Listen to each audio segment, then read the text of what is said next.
Hey folks, Matt Easton here, Schola Gladiatoria. So we're going to be looking at the mighty Roman Pilum again, which, as I've shown in previous videos, if you check out, I put some links to those below. As I've mentioned in previous videos, this is, in some ways, you could say the primary weapon, certainly one of the primary weapons of the Roman legions. And it doesn't get enough credit. It doesn't get as much credit, certainly, as it's due. And clearly, it doesn't get as much credit as they thought it was due, because it was so ubiquitous, it was so important to them, and you know, it came in various different types, various different designs, and hung around for such a long time, and you could say survived the Roman era as the angon of the Frankish Anglo-Saxon, right the way up almost to the Viking era. So this was a super important weapon. We don't know precisely how they were actually deployed in warfare, but I've spoken about that in previous videos, some ideas. I'll probably talk about that some more in the future. What we're going to look at here is some testing against a shield. Now, I've pinned my colours to the tree in the past and said that I do not think that this design with this long, thin shank was primarily designed to bend. Now, I've shown in the past that it can bend, throwing into an archery target, which it penetrated through very deeply.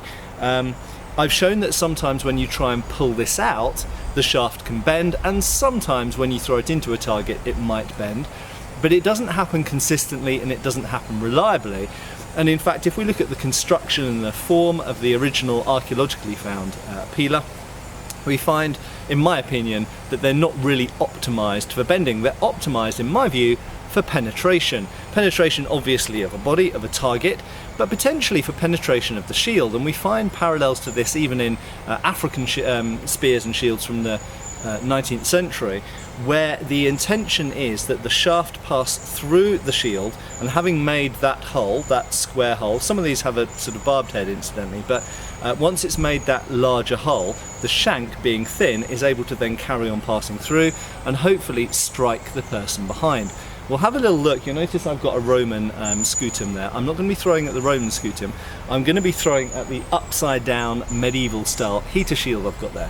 Now, this isn't historical construction. This is purely as an analogue, as a demonstration. We might look at more, as far as we can get, more accurate reconstructions of the consistency of the shield. But this is an approximate analogue. This should give us an approximate idea. That is plywood of roughly the correct thickness. This is probably a tougher target than a Roman scutum because it's plywood and because it's got modern glues involved in its construction, which makes it a bit harder, a bit more resistant, and it does have a canvas covering over the top. This is less inclined to split or splinter than the original Roman scutum would have been. There is some evidence that perhaps some Roman scutum were made with a plywood-like construction, but obviously they would have been using traditional glue, so it's difficult for us to get exactly close to the original Roman scutum construction, especially because our evidence is limited and we don't necessarily know how the standard Roman scutum was constructed, or indeed if it was constructed the same way in all places and across the Roman era. It's possible that the methods of construction changed over time, or perhaps varied in different places. The other thing I'd mention as well is that shields used in this era very often would have been far less resistant than what we're using here. There were wicker shields, there were leather shields, there were various other types of wooden shields made of plank construction, which would have been more liable to split or crack in half. So I think what we're testing at here is really quite a tough target, and I haven't thrown the Pilum against a shield before. Now, before I go on, I want to mention one thing. This Pilum is by Fabrica Cacti, linked below, and they very kindly have sent me a replacement shaft for this because this shaft has a crack in it. So it's entirely possible that this Pilum will break in this test, but that's what it's here for. It's a sacrificial Pilum. I do have another one, and additionally I have a new shaft for this one as well. So we'll see how it goes. But let's see what this Pilum does to that shield. And in case you were wondering, this is 10 yards or roughly 10 meters distance, so it's relatively close, but it's the sort of distance you might throw your final Pilum at close range as an enemy is charging in.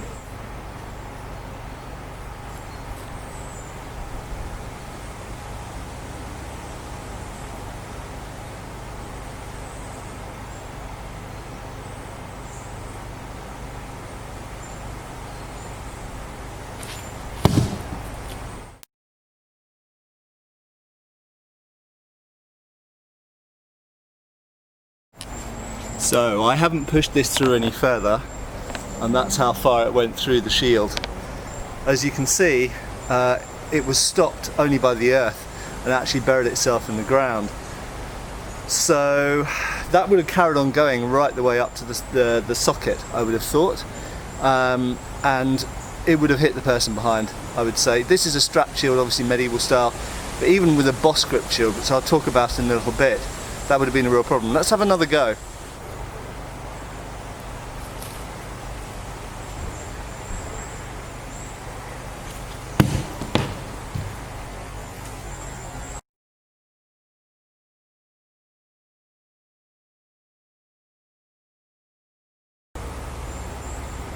I'm hitting rather low on the target, as you can see, so I need to recalibrate, but you can see how much penetration we've got there.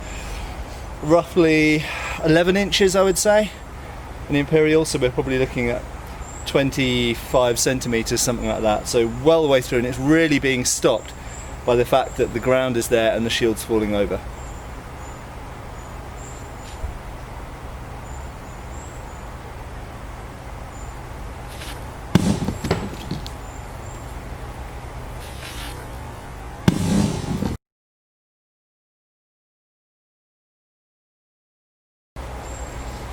So you can now see the penetration on this. This is over 30 centimeters, 12 inches.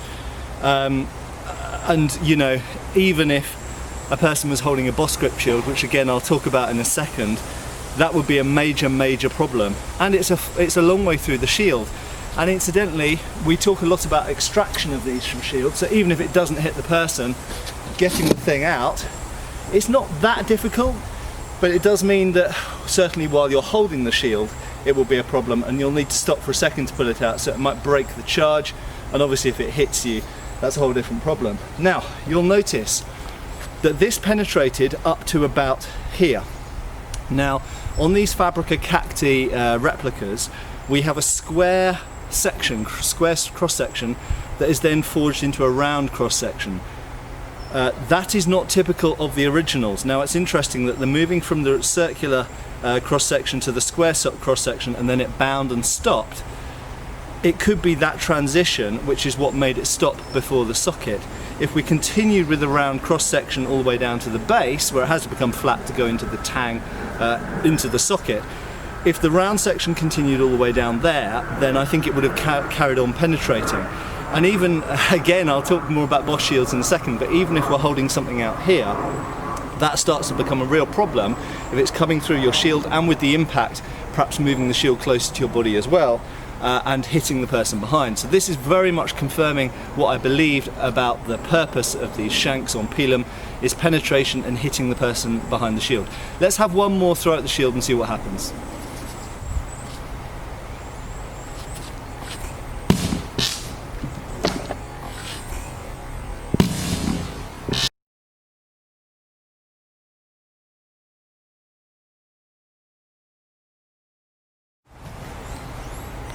So again, we got the same result, so that the Pilum went right the way through the shield, no problem at all. It was really stopped by two things: one, the change of cross-section on the shaft, and two, the fact that the shield fell over and it hit the ground and the stand fell over and everything else. So far, obviously this is anecdotal. Obviously I'm not throwing at a perfect replica of a scutum or any other type of... Remember, of course, the Romans a lot of time weren't throwing these at a scutum, they were throwing them at Gallic shields or Dacian shields or British shields or whatever. And those shields varied in construction. If you go to North Africa, they sometimes used wicker construction of shields, sometimes leather shields were used, rawhide, sometimes planked wooden construction was used, something similar to plywood was sometimes used, like this. So this is only an analogue, but it does give you an idea that this shield at no point came even remotely close to stopping this Pilum. It went straight through. And this, to me, let's pull Pilum out. I found that to get them out you want some momentum. Don't wiggle it, but actually just boom, just slam the thing out. The shield doesn't seem to stop the Pilum at all coming through initially. It only slows it down, but of course the longer the shaft is, the more likely it is to reach the person, the user, the shield user, behind the shield. Now, I have promised we'll just talk about boss shields for a second. Let's just grab that Roman scutum over my shoulder. Before we look at the scutum, let's just quickly look at the back of this shield, and you can see it's blasted through the plywood, a bit like a gunshot wound. It's blasted out, big holes out here, and it's taken all of the canvas and glue material with it. This shield didn't stand a chance. It's still usable for HEMA practice, incidentally. I'll just patch up these holes.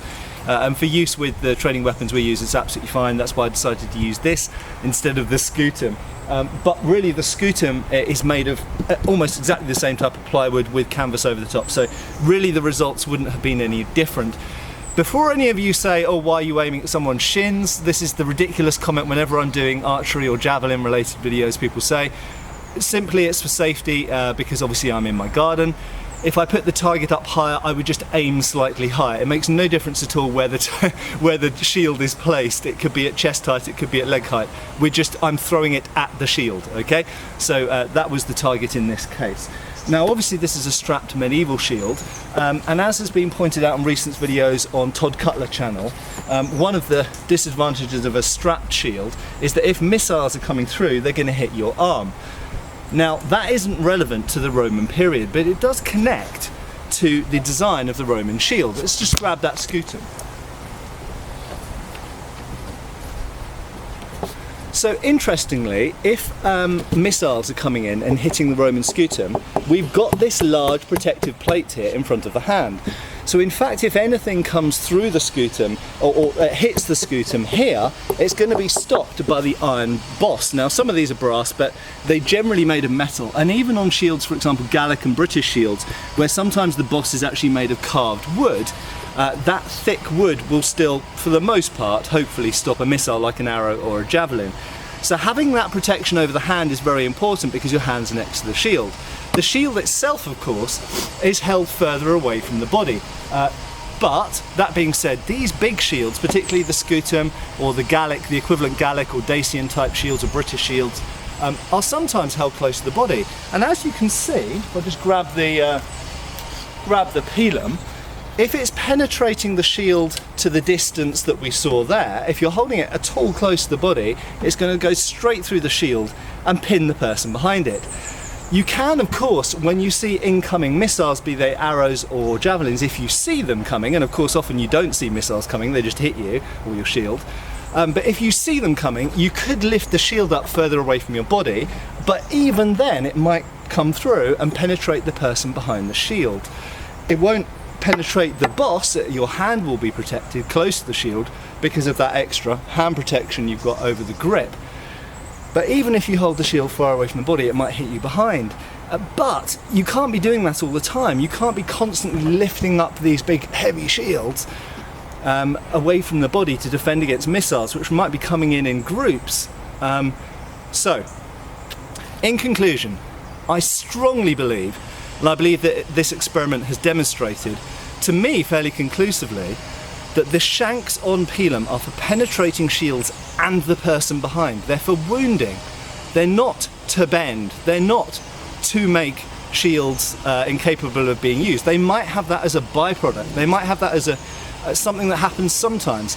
And that's why it's mentioned in historical sources, because history often records the unusual and not the usual. So those times when the Pilum did bend and did mean that someone had to stand and pull it out of their shield or discard the shield, those are the unusual things that are recorded in history.